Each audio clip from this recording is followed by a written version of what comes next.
So it started out a couple of weeks ago. Some random social media person posted a picture of a dress and asked her friends to weigh in on a debate, settle a debate. Gold and white. What ensued was a viral phenomenon of such proportions that people, even Oliver, are still talking about it today. It spawned jokes and arguments and ad campaigns. Celebrities had public debates on Twitter about it. Ellen weighed in on it. It even made the national and international news. So unless you've been hiding under a rock somewhere, or you've been on holiday and haven't had access to social media, you have been exposed to the question, what color is this dress?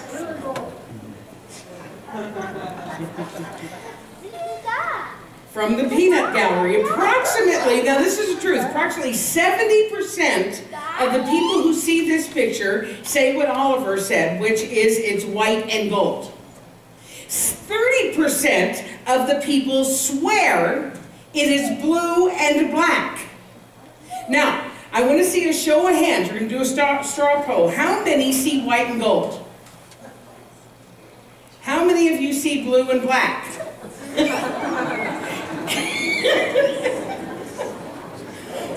I'm serious. I'm serious. One of the reasons why this is such a fascinating phenomenon, because you saw, we were right about there, 70 and 30%, is the white and gold people absolutely know it's white and gold. And blue and black people absolutely know that it's blue and black. I showed it to my friend Dan, and I said, so what color do you think this is? And he's looking at it, and he says, kind of, I don't know, blue and black. And I'm like, are you crazy? It's white and gold. Anybody can see that. And he's like, no, I'm sorry, I see blue and black.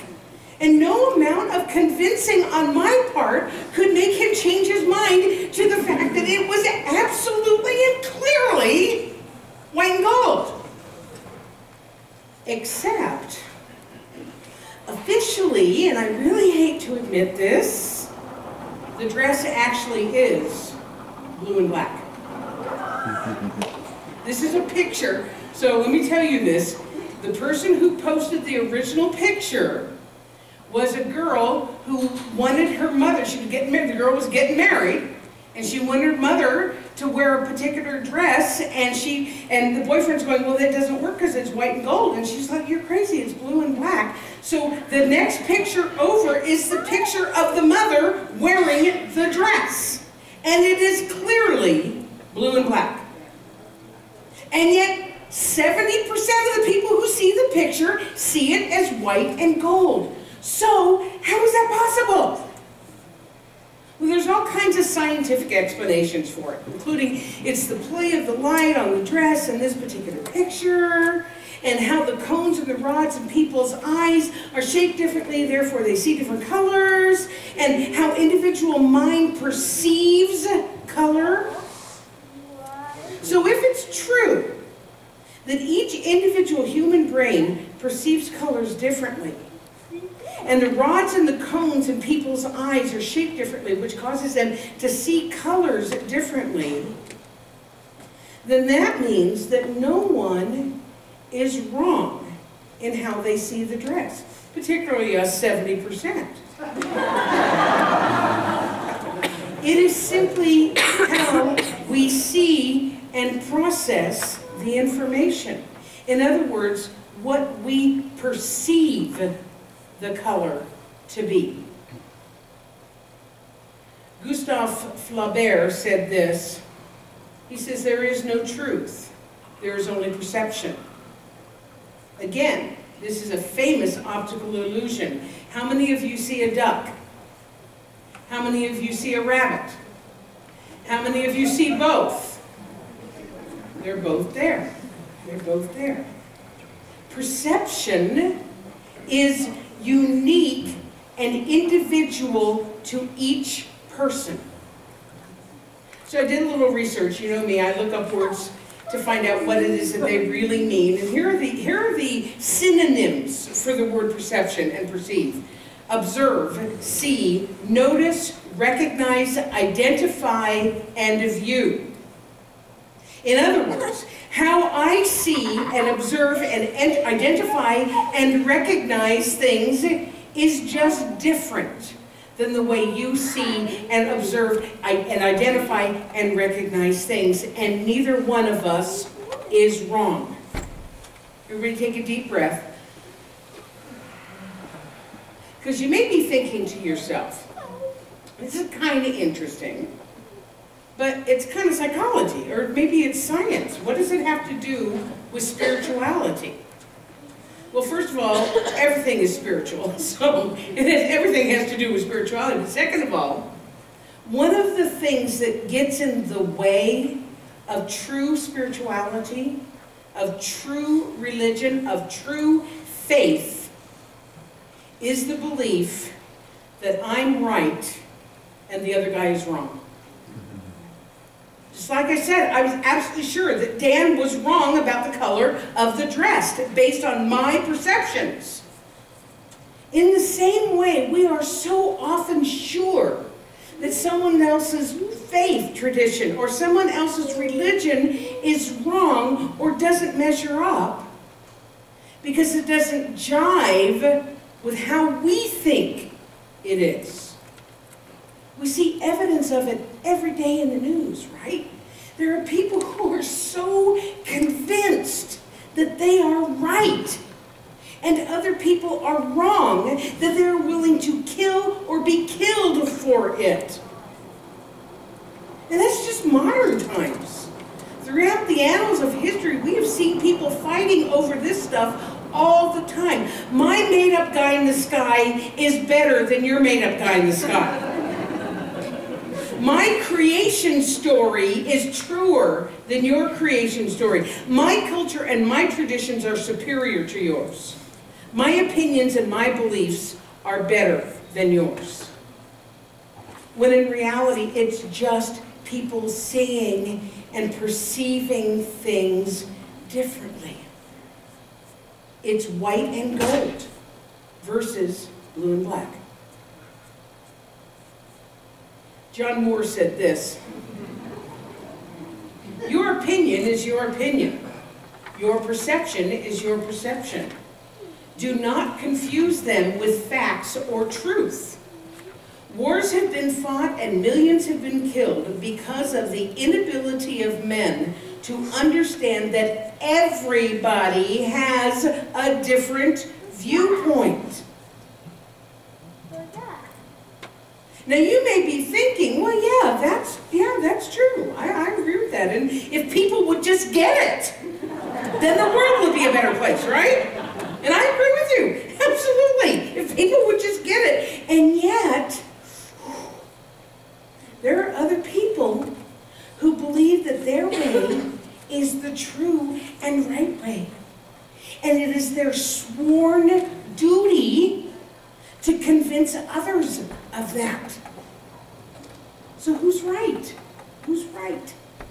It's a matter of perception and viewpoint.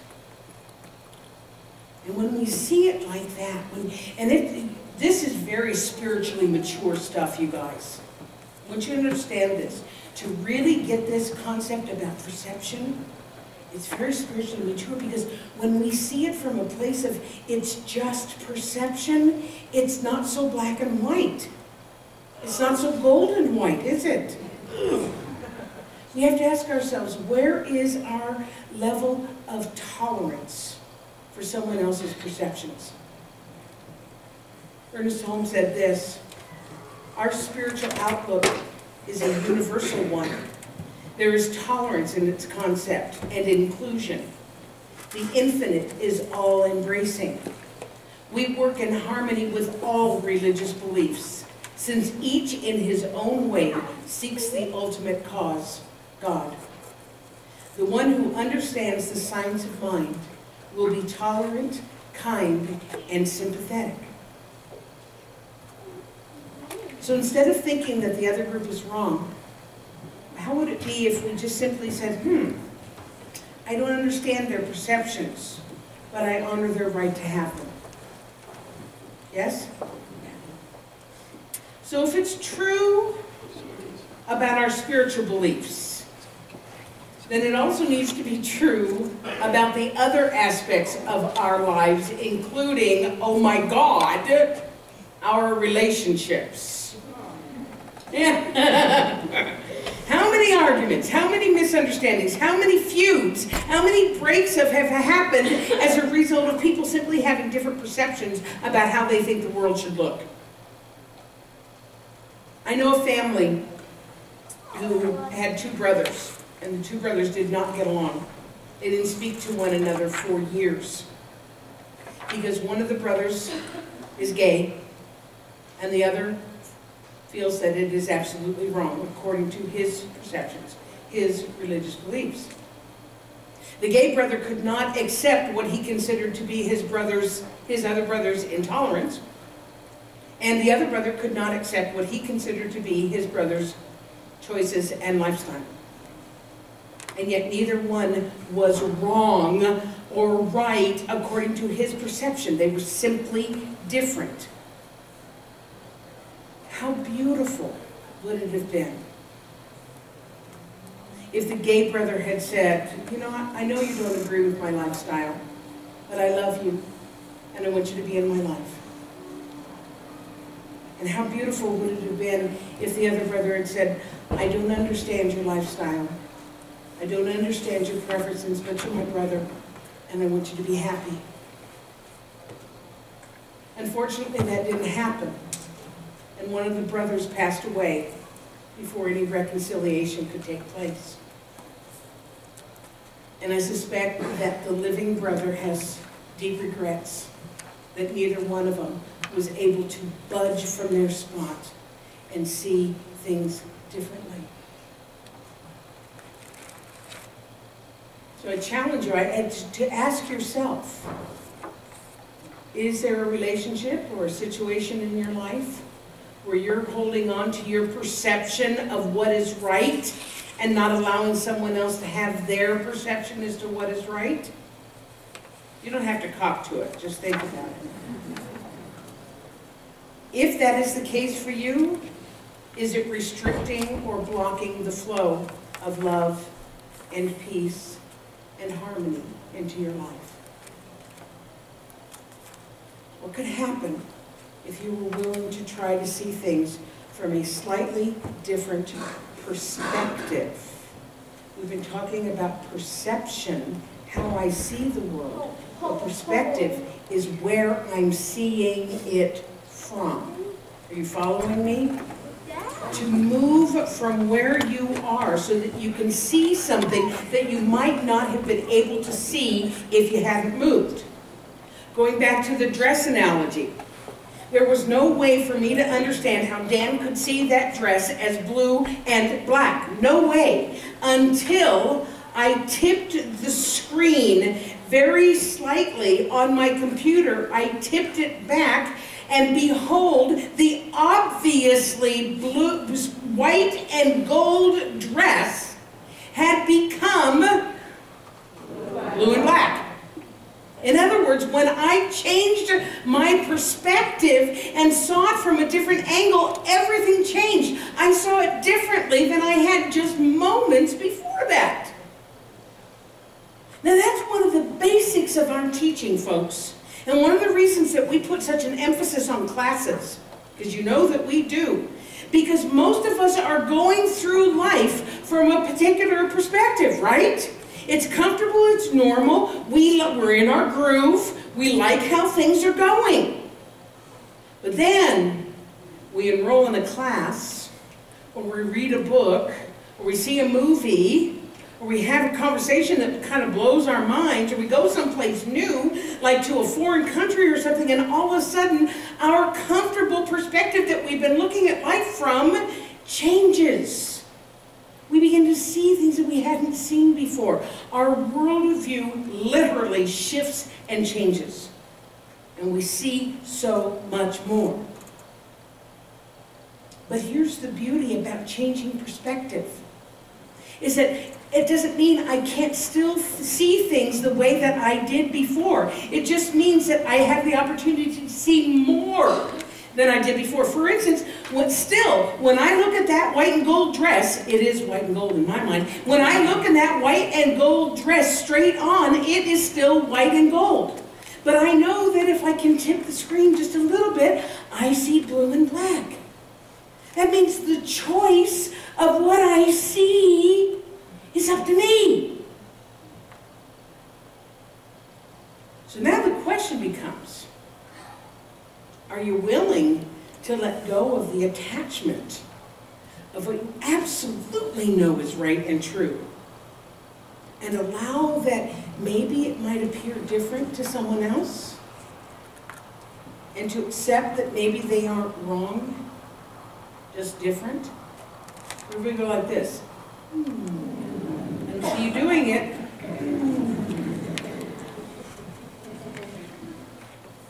Because when it comes right down to it, everyone is a divine, unique, special aspect of the one. Every one of us.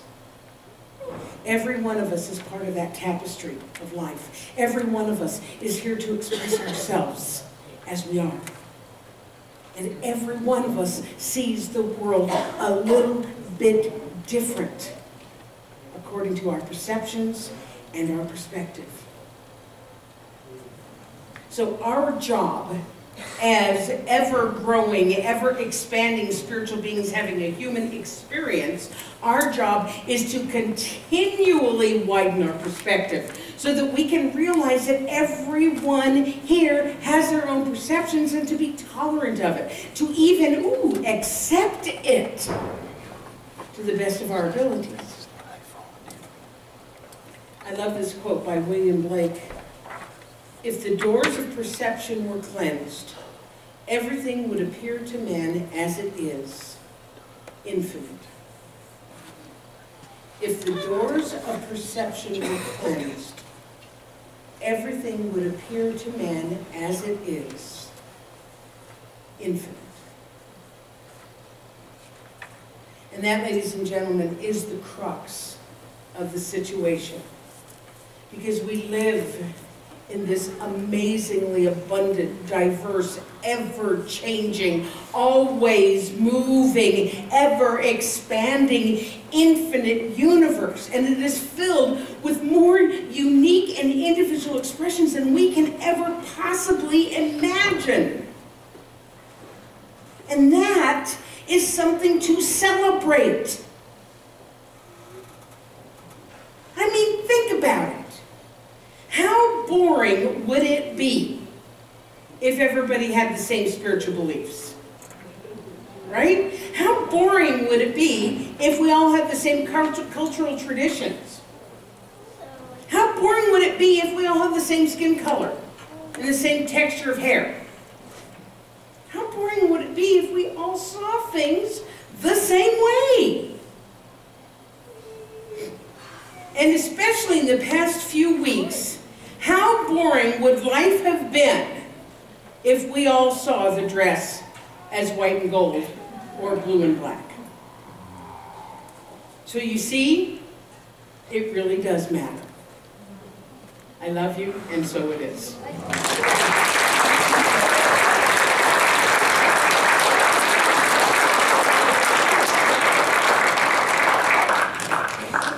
I actually asked Amy and the band to switch, to flip-flop the songs that they were going to do.